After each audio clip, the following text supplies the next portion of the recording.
What's up, world? I want to run down to you guys the absolute most overrated films of 2012. And these movies were basically done based up on pretty much almost not about the film. It was mostly about the reactions to the film that made this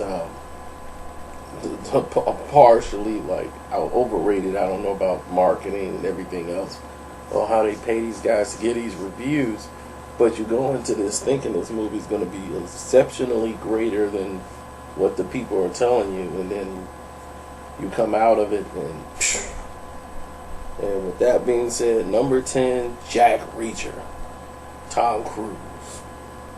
Now, the books that the Jack Reacher character comes from, they focus more on that guy being rugged,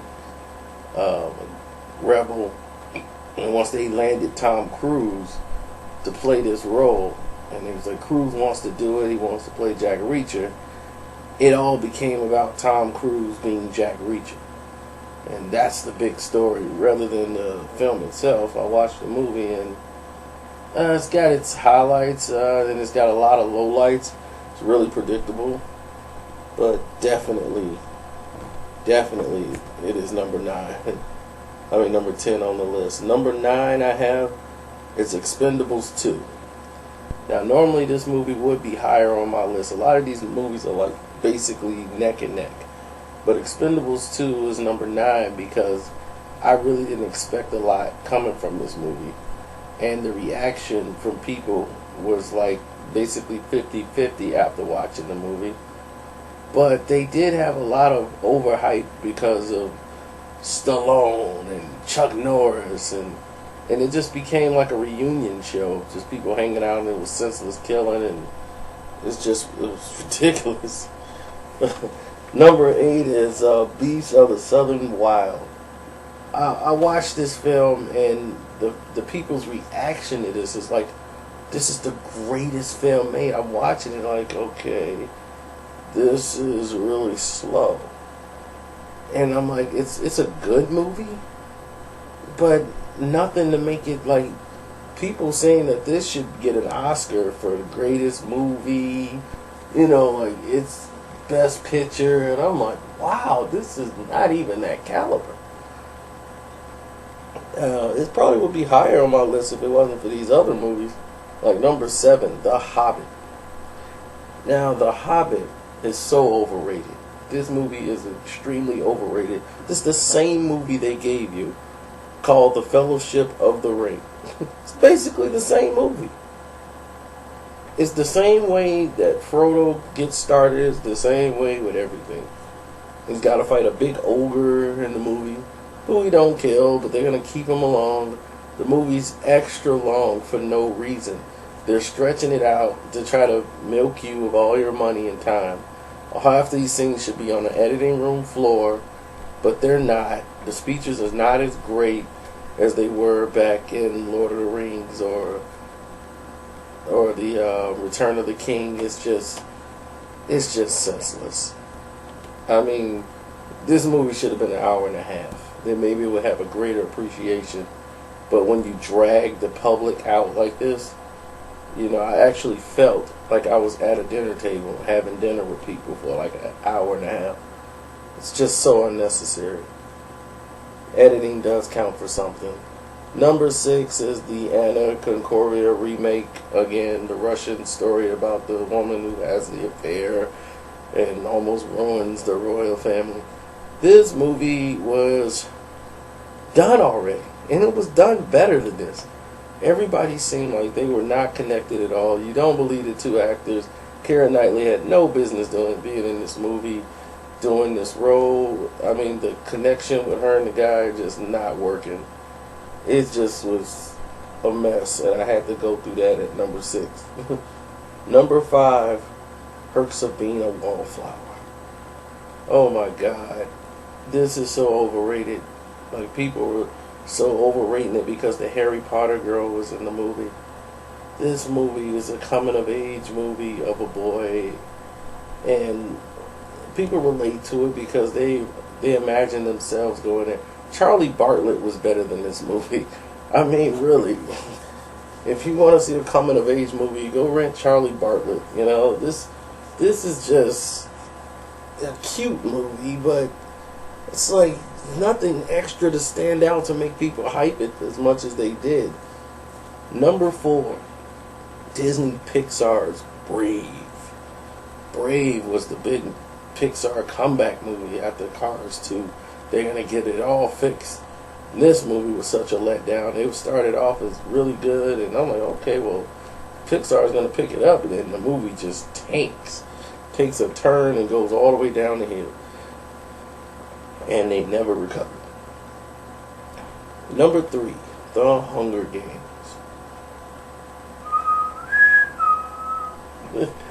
The Hunger Games was such a drag out.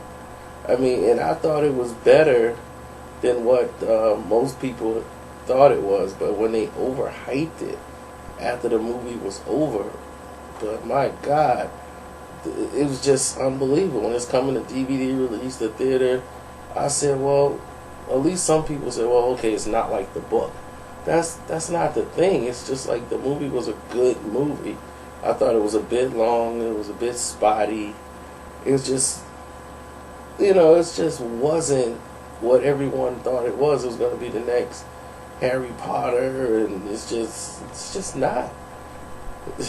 It's another movie where someone wrote a book, a series of books, and they said, well, let's turn this into the next blockbuster film because Harry Potter's done. That's all it is. Number 2, Bernie with Jack Black.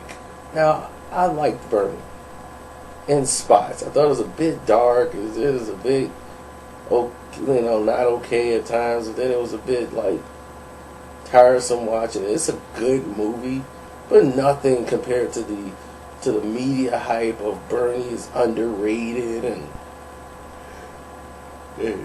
all these performances because Shirley MacLaine did a great job of being Shirley MacLaine. She's played that role over and over throughout her career. For her to play this role is nothing dramatic about it at all. It's just her being Shirley MacLaine. You could see her playing this role over and over again. Jack Black, typical character for him. So I didn't see any big stretch from him playing the role he played. And then you have the number 1 most overrated movie of all times of 2012, The Gray. The Gray.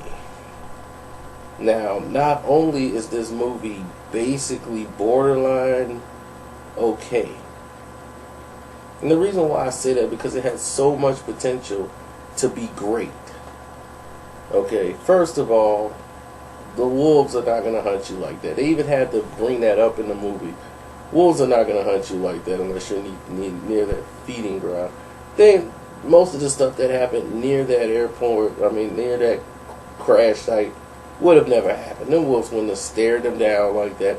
It would have never come to that situation. The wolves would have never invaded them until they were not there because they wouldn't have felt safe. So no matter what food or how many people were dead, they're not going to come over there until they feel that the place is safe. As long as there's people moving around, they're not going to come. So that was dead. The fact that Liam Neeson's walking around like he's an expert, in every movie role he's been there, done that, in every movie role he's in. So he's out here like, I hunt these wolves. Oh, look them in the eye. Oh, don't worry about it. Oh, they're probably not coming. Even though he knows he's facing imminent death, he's able to fall in hypothermic water, just come out, don't catch pneumonia, don't catch a cold, he's still fine. Everybody else is dying off, he's still okay.